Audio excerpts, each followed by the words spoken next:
before we start, I would like to say, to share something with you. This is a whakatoki that I got from our meeting with the community the other day. And it says that what is the food of the leader? It is knowledge, it is communication.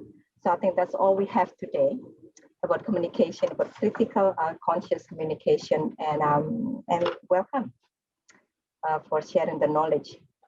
I'll pass it on to Elena. Thank you, Sari. Thanks for the lovely welcome. Thank you everyone to being here today. It's awesome to see so many people on our first Bridge seminar, Stories from Our Global Village, and we're very lucky and grateful to have Dr. Jill Greer with us to kick us off. Just a quick word about Bridge for those that are new to the seminar. This is only our second meeting, so you're not that new. Bridge is an acronym for Bringing Research for International Development and Global Equity. It's also a metaphor for bridging our knowledge and connections across research disciplines, across research and practice, and across international borders.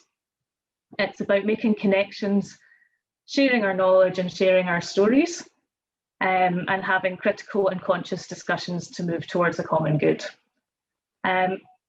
Just to move on to a little bit of housekeeping, just to let you know how you can best participate in today's sessions. What Sari's going to share a link in the chat. If you click this link, you can let us know where you're zooming in from, just your country or your region that you're zooming in from today. And then just please introduce yourself in the chat, just your name and what you do. And then if people wouldn't mind just keeping the questions until the end, until after Jill's spoken, and then you can either unmute yourself, or if you'd rather put them in the chat, put them in the chat, and I'll read some out, and we'll just try and get through as many questions before time runs out at the end. So that's the link there that Sari's shared, Answer Garden. You guys could just have a little go at clicking the link, and it will just come up a question, where are you zooming in from today?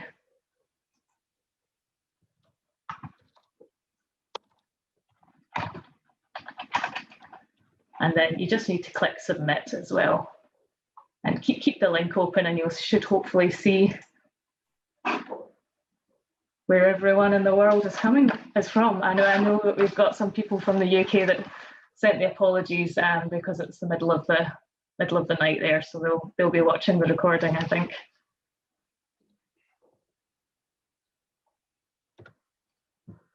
Oh, you're sharing your screen, Sari?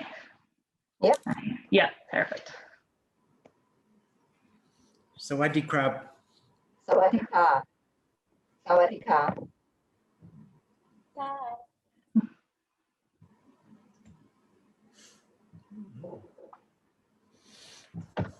Hello from Thailand. Kia ora, John. Kia ora. Hello, John.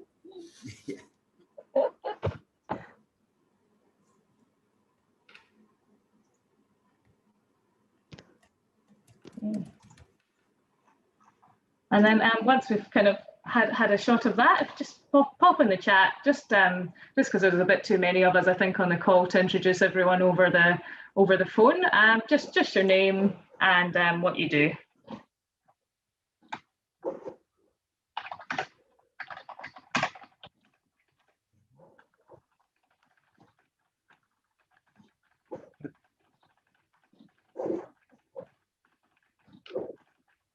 Who's going to start? I was just getting there.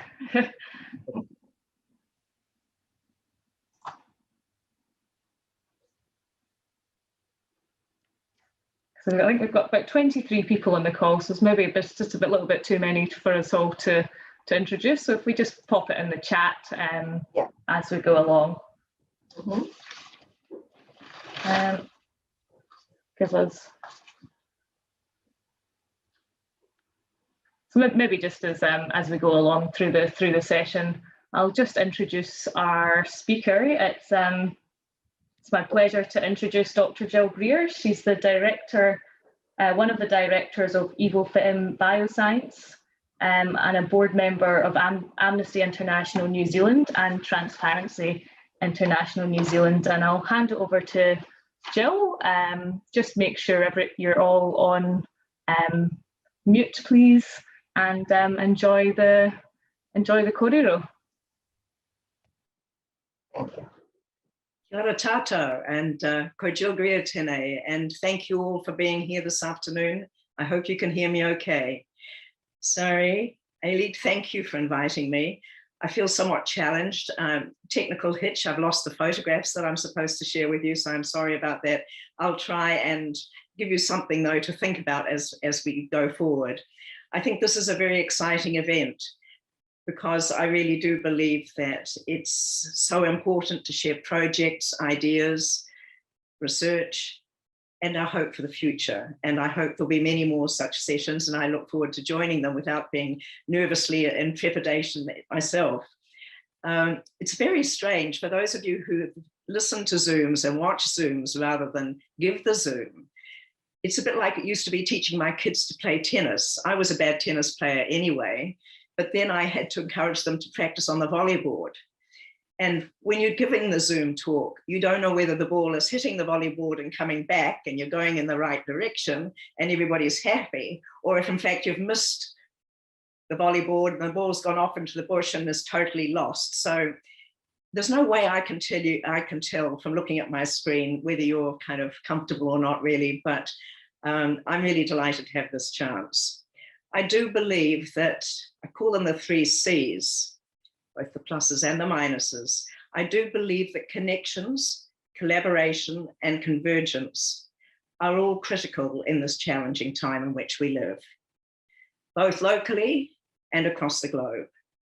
And I know all of those terms can be challenged, and there's a huge literature on all of them, and I'll leave you to look that up. But if you want to contact me afterwards and say, tell me some interesting articles about this, I'll be very happy to. Now is the time when we must take real steps towards the well-being of people and planet, not as it has been for so long when human rights met separately from, for example, at Rio, the environmentalists. We have to ensure the well-being of people and the planet and the common good. One prescription for was given to us for this, and that was by the Australian, I wish I'd said it, but Dr. Helen Caldicott, a physician and a great climate advocate, now 83. And she said that her prescription to save the planet was to love, live, learn, and legislate. And I'm going to touch on each one of those, because they're key and they are connected. And the SDGs as well provide us with a pathway, a framework, accountability, and in particular, those who created the SDGs saw partnership as the most crucial of all, goal 17, without which we can achieve nothing. Here in New Zealand, we talk about our bubble, for example, with Australia, and will it continue or won't it? But there is no bubble. Emissions from everywhere in the world come together. Climate, as we see right now, from storms in Europe with hundreds lost, storms in New Zealand above anything known for many, many, many years, even in recorded history. In between, massive fires raging, which cannot be checked. This is a planet that is at risk. And when it's at risk, we are all at risk. And so are future generations. I said to my mother many years ago, and some of you will appreciate this, I'm not having any children. She said, why not? I said, well, look at the mess you've made of the world. That in fact, ours is far greater in many ways.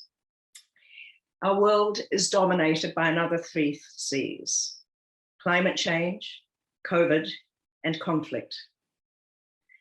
And as I said, we've seen much about these in the last few days. How then do we achieve the common good? How can we make sure that the high-level political forum, which has just delivered its outcome document, already seen understandably by many NGOs as lacking in vision and ambition, how can we make sure that either of those visions, civil societies or the UN's, can be realized? And how do we make sure that those two visions coalesce and connect and combine? During the global financial crisis, I was working in London as Director General, which I always think sounds very militaristic, of IPPF, working in 160 countries through family planning associations, which were members. And I was fortunate to be invited to hear Gordon Brown, who was in his last year as Prime Minister, speak at a forum on the financial crisis. The room was full of leaders from every economic organization that you can possibly think about, the World Bank, IMF, and ministers from almost every country, both low-income countries and high-income countries. And partway through his speech, Gordon Brown stopped and he said, and now I want to talk about something different. And so they all looked up. Suddenly this was perhaps more interesting. And let's look back at that and say not a lot has changed about the financial and economic systems, other than a push, which some of us have been part of, against GDP as the key measure. Well, he said, with climate change, we must do development differently. We will change, you will change. And he pointed at his officials and said, and DFID will change. We have to do development differently. Well, DFID has certainly changed. I don't think it's any longer in existence. And he was right. We did need to do development differently, and we do need to do development differently. Not so much has changed as should have in those intervening years. And before the days of lockdown, and I'll explain why a little bit later, I was in a hotel room in San Diego. And by accident, I saw Piers Sellers. I don't know if you know of him. He was an Englishman who became an American, which is pretty unusual, because he wanted to be an astronaut, which is even more unusual, probably. I saw an interview with him. He'd just been diagnosed with fatal cancer, terminal cancer. And he sat there and looked straight down the barrel of the camera and said, "I have no regrets. As an astronaut, I've spacewalked 220 miles above the Earth, floating alongside the International Space Station. I watched hurricanes cartwheel across oceans. I watched the Amazon snake its way to the sea through a brilliant green carpet, a forest. And I watched gigantic nighttime thunderstorms flash and flare for hundreds of miles along the equator." And he went on to talk about the fact that he saw no boundaries, no walls between countries. Instead, he said, how fragile and infinitely precious the Earth is to all of us. I'm hopeful for its future. And then he signed off in a fairly characteristic way and said, and now I'm going back to work. Seeing the world as a whole, infinitely precious, joined up, its people connected, sharing the same vision, the same hopes. This can only be done through connections and convergence at the national and international level, at the regional level, and locally in small places close to home. It's an essential part of why we need to do development differently, instead of simply seeing sectors, them and us, separate nations, separate groupings. And we, as citizens, must learn to do the same. But we haven't. And so we have, in many ways, abused the earth and the environment. And it's not surprising then that on the 2nd of July, 2019, think back, not long before we realized that COVID was upon us, the Global Virus Network, which has 48 centers of excellence and affiliates from 29 countries, came out with a statement in July 2019. The planet's population growth, urbanization, the globalization of travel and commerce, and climate change and contact with new environments, climates, and new vectors of disease are the passports of new diseases. A few months later, we learned that they are also the passport to pandemics. We cannot afford to treat each of those in isolation. And that was the message, of course, behind the Sustainable Development Goals too, that we should have a world where the planet was more sustainable and no one was left behind. And no one goal was to be placed above the others. One of the Global Viral Network's leaders is a virologist, an Irishman. And he and I worked together, as you've just heard, on the board of Evofem. I was chair of an NGO that then morphed into a private company and now a publicly listed company. And I'm pleased to say, having worked in family planning for a number of years now to ensure both voice and choice, I'm pleased to say that we began to distribute during COVID a new non-hormonal vaginal contraceptive gel, which can be used up to half an hour before sex. It doesn't have to be taken every week, every day. It doesn't require all sorts of machinations, if you like. And even more exciting, we expect with the final results for the current clinical trial that it will prevent women from getting chlamydia or gonorrhea. This is a game-changing event. So moving forward, we will require, as part of your connection, the world will require, of course, good research, stories, systems, measurement, accountability, evaluation, and at the same time, an approach founded on human rights. And if you know the Danish Institute's human rights database, do look. You will find there all of the recommendations that have been made to New Zealand and other countries listed, and whether we have implemented them or not.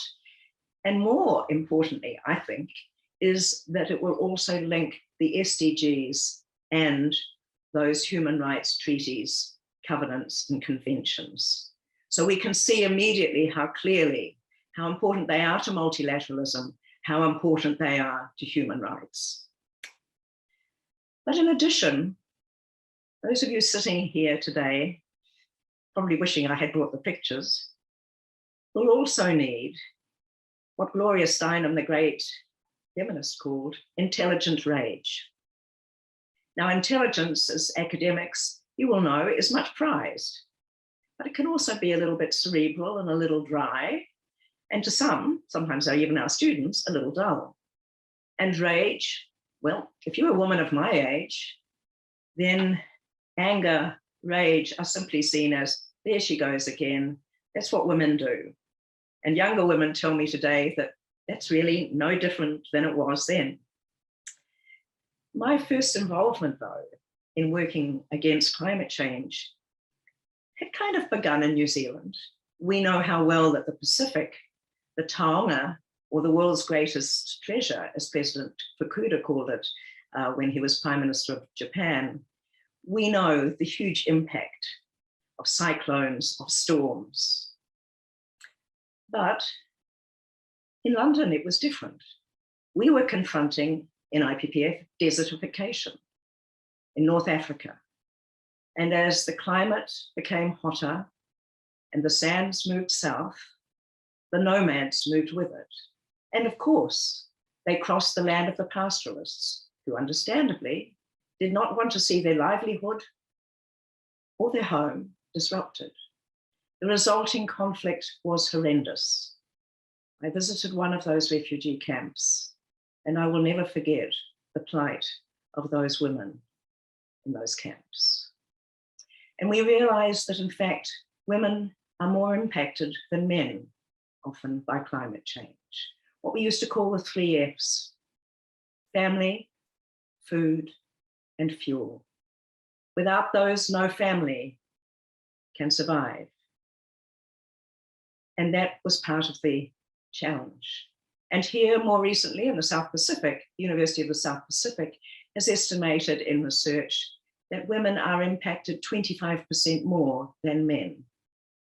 by climate change. For me, much of my work, once I left the university where I was working, has been in health and particularly in family planning. And I always joke, I couldn't have been a worse appointee. My children are something like 11 months apart. However, I got the job and I used to learn about 6 facts at a time. So learning is always important. And then everyone was sick of it, and I would read some more, learn some more, have some more conversations. And so I learned the importance of women having children by choice, not chance, of girls having an education, of women having jobs. But the words of the great Egyptian gynecologist, Dr. Fatala, with whom I worked for a little while in London and did a few panel presentations with, have always remained with me. When he said, women are dying, not because we don't know how to save them, but because we think their lives are not worth saving. And if we look at statistics in some countries, you may still wonder if that is true. And if you look at the laws that are responsible for those situations and the influences, you do have to wonder.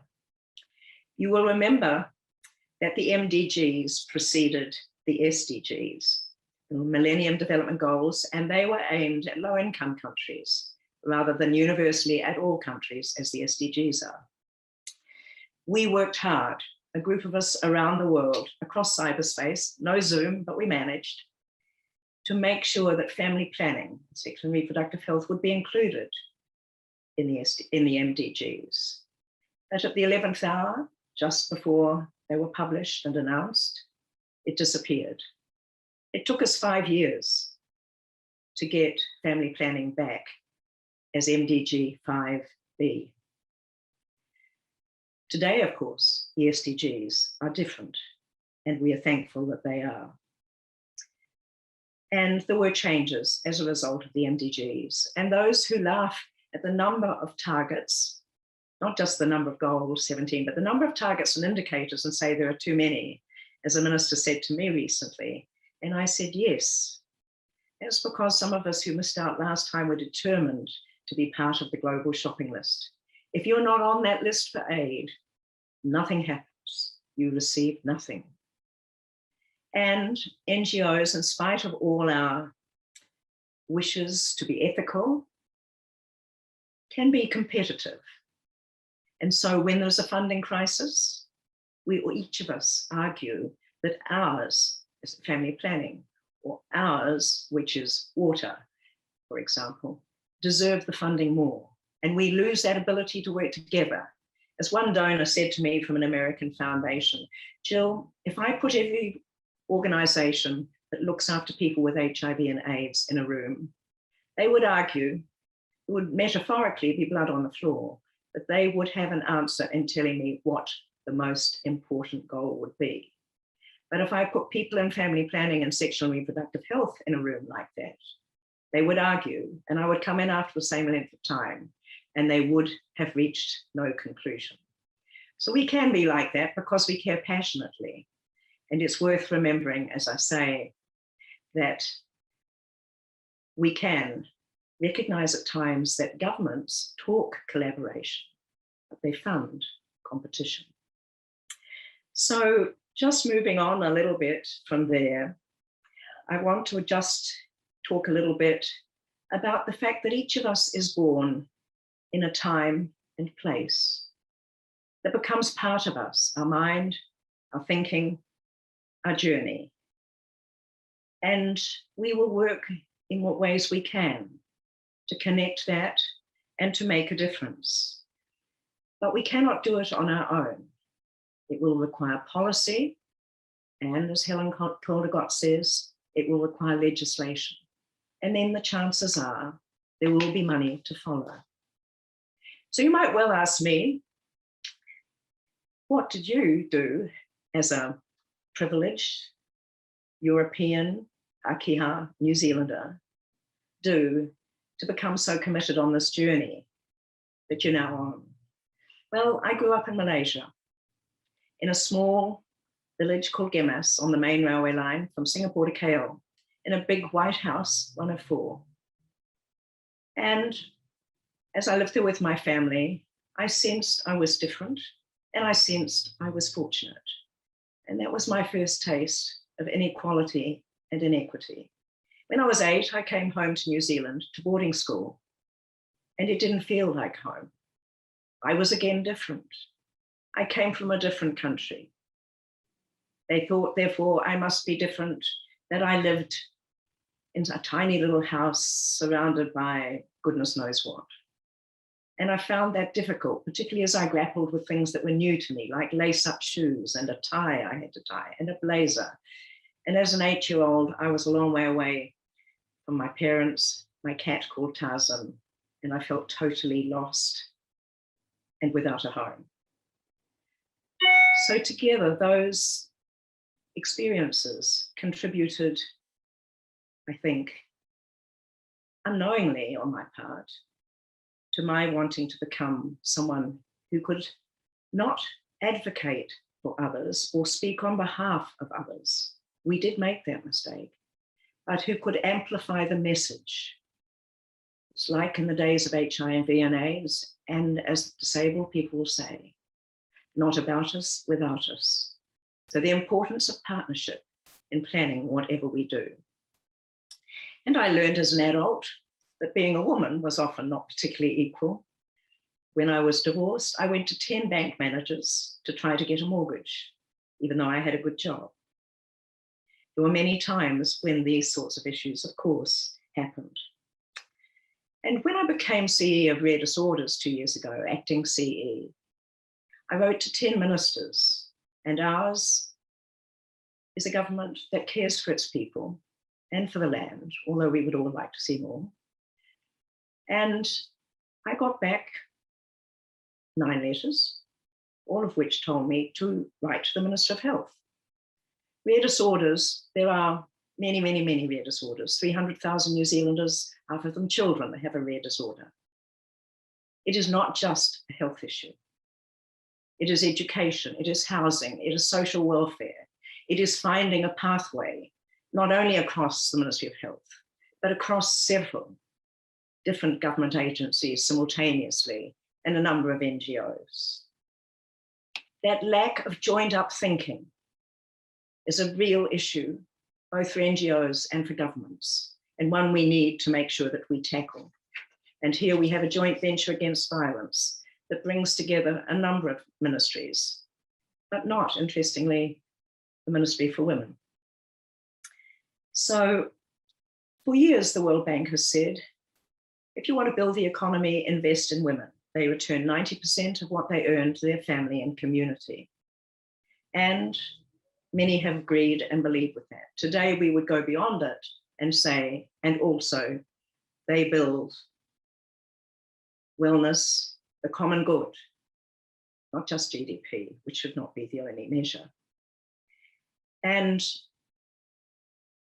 it's interesting to see how well this is now realised. So when I was at Volunteer Service Abroad, an organisation that sends New Zealand volunteers, founded by Sir Edmund Hillary, to the Pacific these days, once to Africa, with a tagline of connecting people, transforming lives, the best we could ever have hoped for. I used to debrief every volunteer of the 250 who went across the Pacific each year. And I was sitting one day behind my desk with a big, tall, burly Kiwi bloke wearing his jandals, and we talked about his experience. And at the end, I said, so is there anything you haven't told me? Anything more we need to do? And he leant across my desk and he said, yes, Jill, there is. You can just see it. And I said, what is it? Thinking accommodation, airfare, support, health, what have we got wrong? He said, having just been in the Solomons for the last 2 years on a conservation project in the north, he said, if there is to be any hope for the Solomons, it lies in the hands of its women. And it was a powerful moment, as you can imagine. A few weeks later, probably months, I was in the Solomons and a group of us had gone to look at a project with a local partner.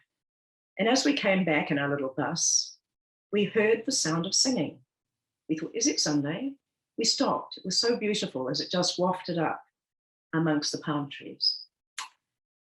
And when it stopped and women walked through the gate, we said to them, is that a special church service? Oh, no, they laughed at us. No, it's International Women's Day. We're celebrating, and now we're off to join the march. And that is the kind of example of connection and connectivity that I think is so critically important.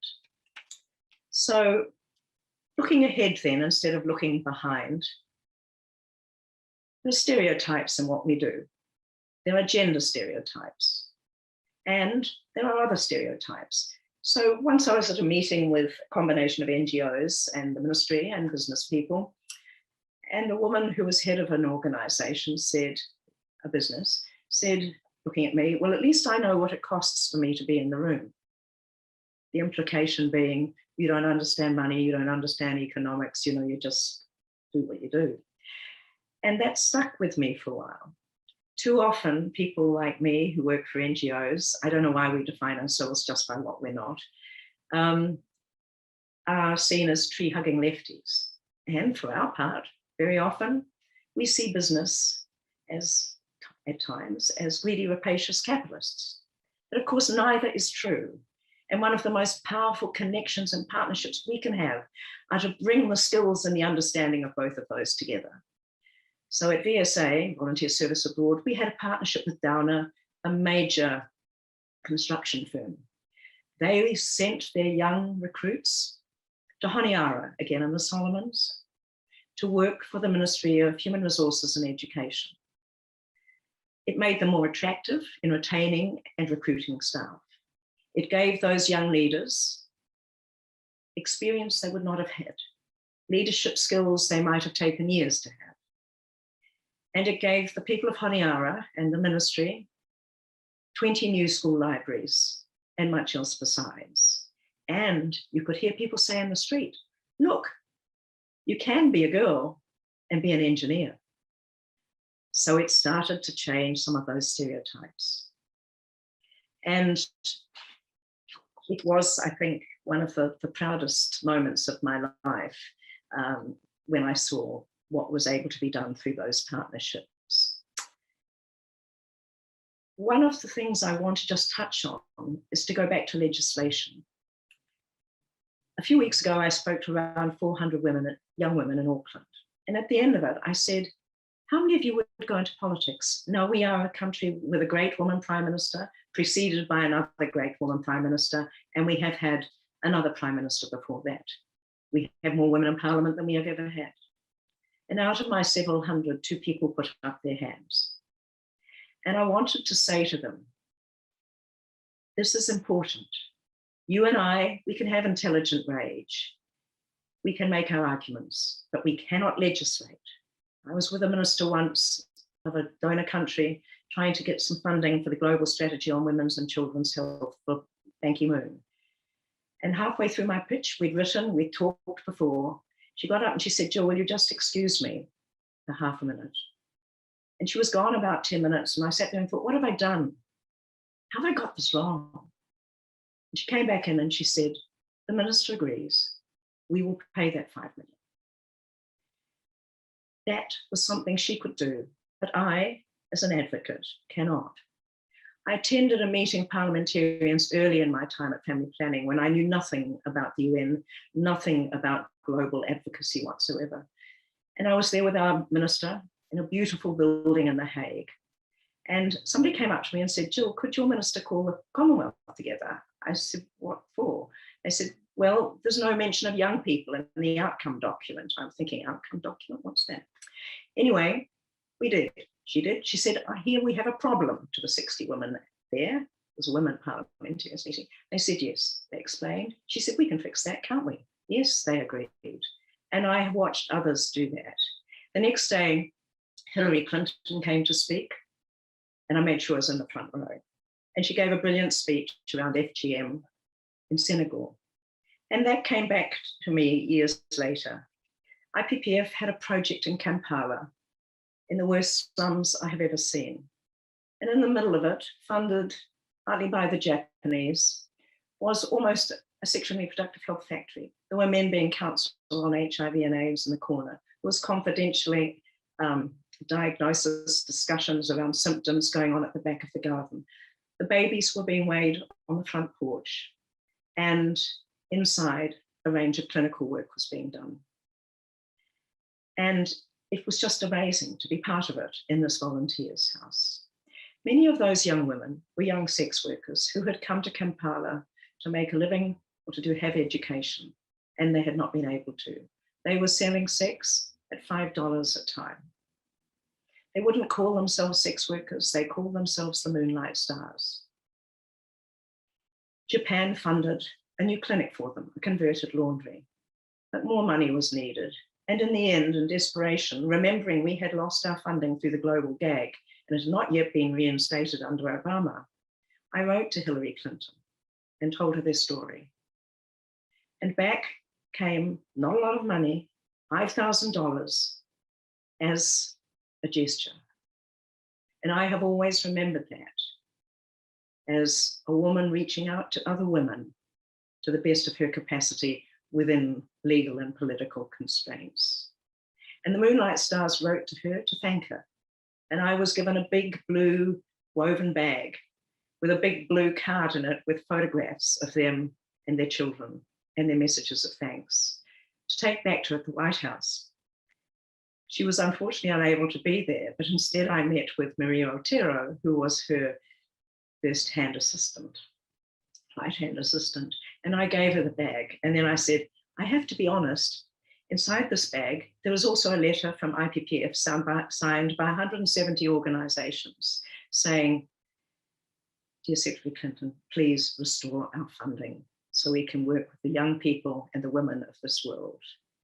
And also to be able to work with LGBTI+, and the SDGs, of course, make no mention of this, but life is not strictly binary, and that is a change that needs to come one day. So that is a little, if we talk about live, love, live, learn, and legislate. I've not been able to do the legislation. We tried to get volunteering into the SDGs as a goal. We failed, not surprisingly. But what we did get was a great resolution, and our country, and probably yours, would grind to a halt if it were not for volunteers. And governments are now asked to report not only on the SDGs, but also on the contribution of volunteers to their life, society, and economy. I want to finish just by reminding ourselves that we can have change and change in time only if we act fast enough. President Obama and Ban Ki-moon both talked about the fact that we were the last generation to have the opportunity to end poverty and to prevent climate change. Those who signed off on the SDGs, that great panel of 5, said climate change has the power to stop us from reaching all or any of our goals. On a completely different level, I used to say to my grandchildren what an English academic had said: don't borrow money you don't have to buy things you don't want in order to impress people you don't care about. You can imagine their reaction. But today, I think they see it differently, along with many other young people. Connecting, coming together, an inter-cross-sectoral look at everything, seeing the joined upness. For us as New Zealanders, we are lucky. We have Indigenous values of guardianship and working together, values related to Papantuanuku, the Mother Earth. And we learn, all of us, more every day about this. And a great American woman reminded us of how important it is that you and I, our families, our children, our colleagues, work together. As Helen Clark said to the women of the Pacific, when they said this is all too hard, she said, enough small actions together in the same direction, together will make a difference. And I'll let you guess who the American woman is. She said, where after all do universal human rights begin? In small places, close to home, so small they cannot be seen on any map of the world, yet they are the world of the individual, the neighborhood, school or college, factory, farm or office. Such are the places where every man, woman and child seeks equal justice, equal opportunity, equal dignity without discrimination. Unless these rights have meaning there, they do not have meaning anywhere. Without concerted citizen action, that's you and me and all we know. Without concerted citizen action to uphold them close to home, we shall look in vain for progress in the larger world. Thank you very much indeed. It's been a pleasure to be with you. Thank you, Jill, for sharing your journey, basically. I can see what you love, what you live, and then through different positions that you have, being a privilege, and at the same time understanding that we are all different. We are not privileged at a certain point in our life. And the message about stereotypes resonates well with me, that we create barriers because of stereotypes that we put on people we work with. Without further ado, I think we would like to open with some questions and sessions. The floor is with you, Elise. People have questions, please. Yeah, you can unmute or you can write in the chat box.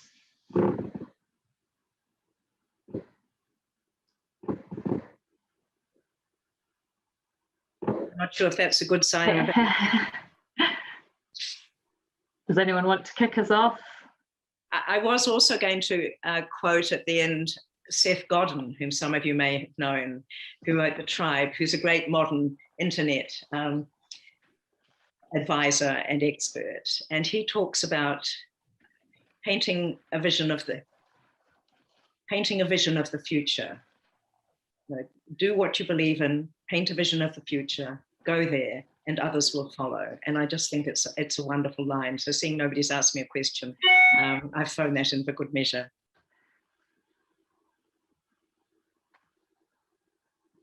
It sounds good. I liked how you talked, Jill, about how we do work in silos and things like that, and how there's a lack of joined up thinking. And you had that example of the Violence Committee in New Zealand.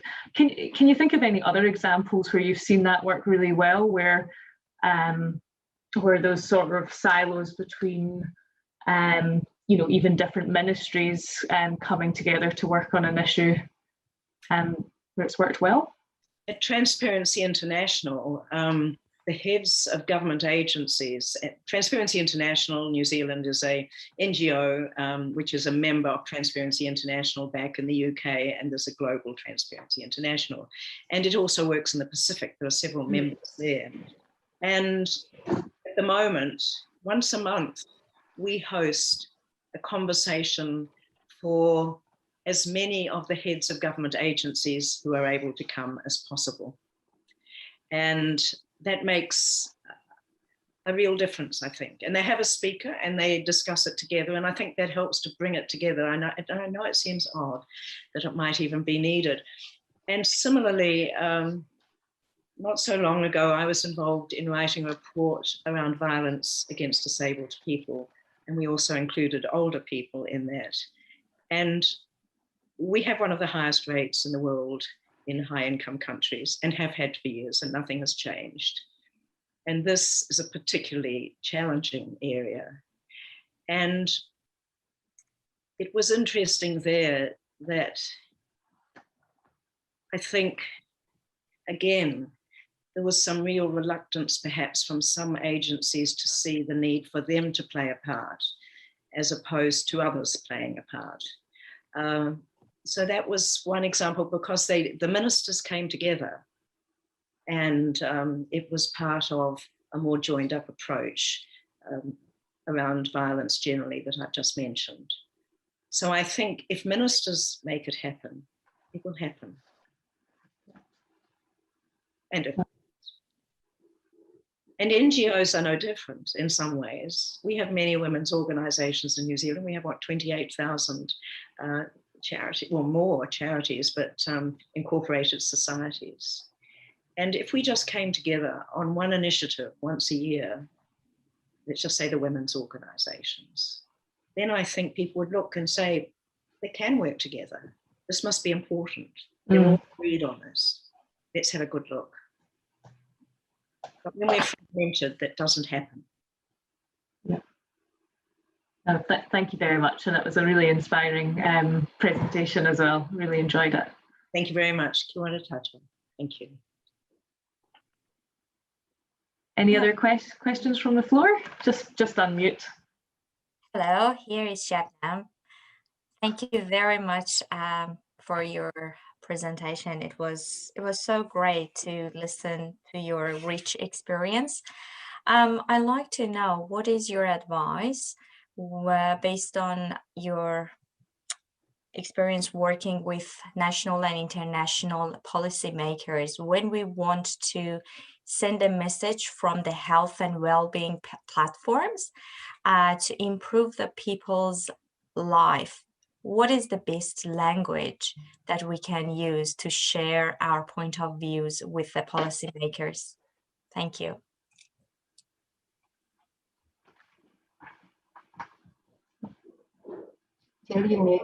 I think it depends a little on the government or the policymakers you're talking to.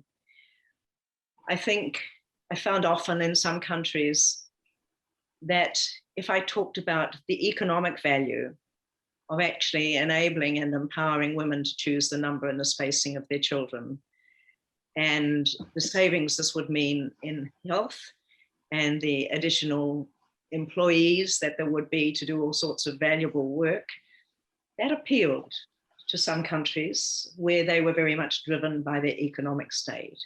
With others that are usually committed to multilateralism and to democracy and to human rights, a reminder that they too had signed up, whether it's the APEC Declaration on Rare Disorders or whether it's the right to health. That has worked very often. We passed an IPPF, a Declaration of Sexual Rights, and many, many organizations around the world used that declaration to go to their governments and say, you've promised to do this. I'm thinking of one particular country in this case, but you will not have people with AIDS in your hospital. So reminding them of those promises and how important they are and how they will look.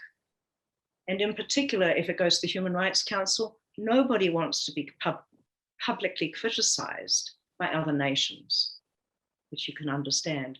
So both of those will count. And at other times, it is trying to understand what gets in the way. What's the reason that a change in policy or change in funding is not possible? And in some cases, I've never understood the answer. I've never had an answer. So it doesn't work all the time. Good luck. Yeah.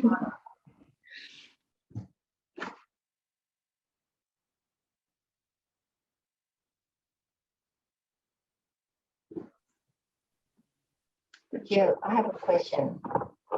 So you put it very well when you said, the wake-up call that we have in the last decade at climate change, conflict, and now COVID pandemic. And we have talked a lot about, development in terms of it has to change. And you also said here that, if we want to change, we have to change fast. Sorry, there was something at the end and I lost you. Do I? You say that if we want to change, we have to change it fast. I do think we have to change fast. It's urgent. Living where I live, I'm fortunate enough to see the sea. And the land beneath where I live is largely reclaimed. And I think we've seen just here in New Zealand in these last few weeks, the challenges of being so close to the sea. So there is, of course, climate change, and it is, I think, happening more quickly than has been understood. and I think to build broad coalitions to tackle that in ways that are just. It must be a just transition, or otherwise, once again, we just see people lose their jobs, and we take people's jobs away, we take their dignity away.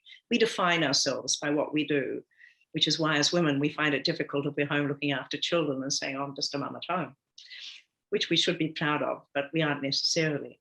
So I think it's about making sure that it's a just transition, that other work, meaningful work, training, engagement of various kinds. It's not about just closing the factory, locking the door, and leaving people at home. And then the next generation grows up with grandparents and parents who are unemployed, and they often can very easily lose their sense of aspiration. And without a sense of aspiration, they are lost.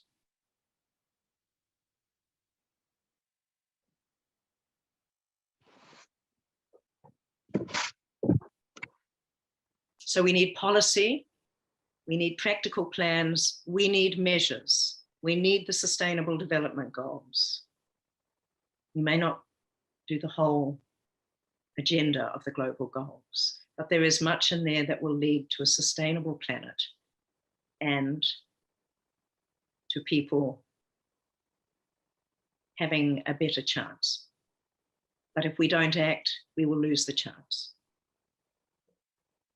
And the future generation.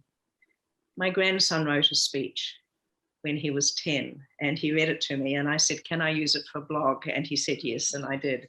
And it went along the lines of, do you want to live in a world without pandas, bears, kiwi, fish? No. Do you want to live and swim in a sea which is full of plastic? No. Then we have to do something about it. Tom was, as I say, 10 at the time. We have to do something about it. Not do what our parents have done. And I said to him, Tom, I just need to change one thing. And he said, what's that? I said, can I change parents to grandparents? And he said, yes, you can. So we have to do better than our parents and our grandparents have done. And they know that, and they will try.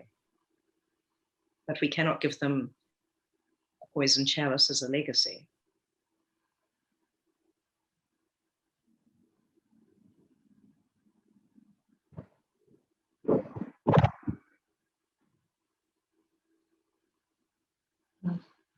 Thank you, Jill.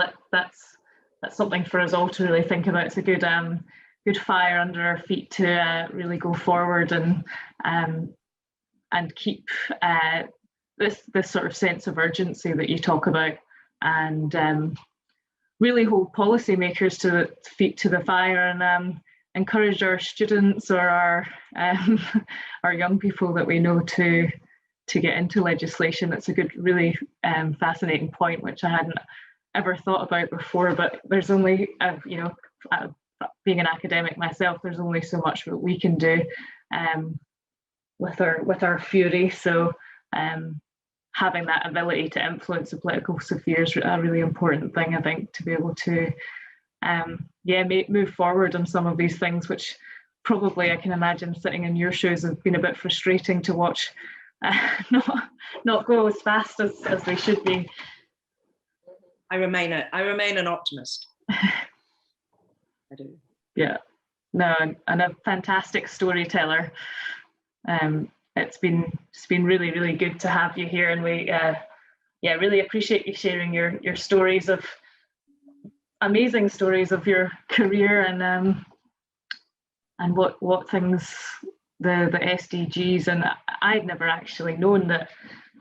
I know that a big criticism of the SDGs is that one could be, for example, economic gain could be prioritised over the others, but I'd never known that that was never meant to be the case.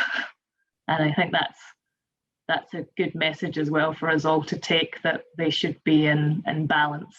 Interestingly enough, you might remember that Helen Clark was at UNDP as the administrator and led the development of the SDGs, and she did something pretty unusual for the UN.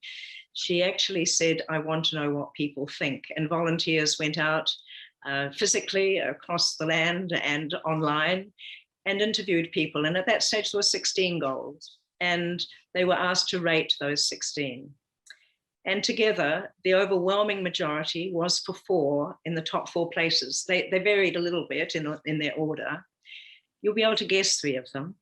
The top 3 that the people of the world wanted to see in Their Voice survey were health, education, and good jobs. The 4th ties right back to what we've just been talking about, and I wouldn't have guessed it. The 4th was good governance. Governance that is ethical, that is transparent, that is accountable. I think that's very positive. We just need to make it happen. Absolutely. And I'm standing here, holding a booklet that is a hand tattooed, and the title, and it's holding a little branch, and it's called Small Yet Strong, Voices from Oceania on the Environment. And I think small yet strong. And if there are enough small voices that come together and enough influence that comes together. One of the things I love about the UN, for example, is that Kiribati has the same vote as China. So if we invest in working with others together, the voice is heard, and political will sometimes follow. Absolutely. I think being optimistic is important as well. Can sometimes get you a bit down thinking about the challenges, but as you say, places like the UN where every small voice can be heard, more voices together are stronger as well. I think that's us out of time, guys. We are going to. Do you want to close, Sari, with Helen Clark's? Yeah. Thank you very much, Jill, and thank you to everyone for attending this seminar. And then we are going to send you emails with upcoming seminar later. We usually have it like once monthly, and if you have anyone in particular that you think would be good to invite to our seminar, please send us an email, and we'll look into having the people coming. In line with what you said, Jill, often the economic benefit takes priority for the humanity and sustainability. And I found this quote, so I would like to share it with you. This is from Helen Clark. It says, equity, dignity, happiness, sustainability, these are all fundamental to our lives, but absent in the GDP. So thank you, everyone. If you like to write comments, you're welcome to write in the chat. Otherwise, we will see you in the next seminar. Thank you very much. Yeah. Thank you, Jill. Thank you very much, Jill, again. Thank you. Very inspiring stories. I'll catch up with you later, Jill. Kia kaha. Kia mano nui. Kia ora. Kia ora. Thank you.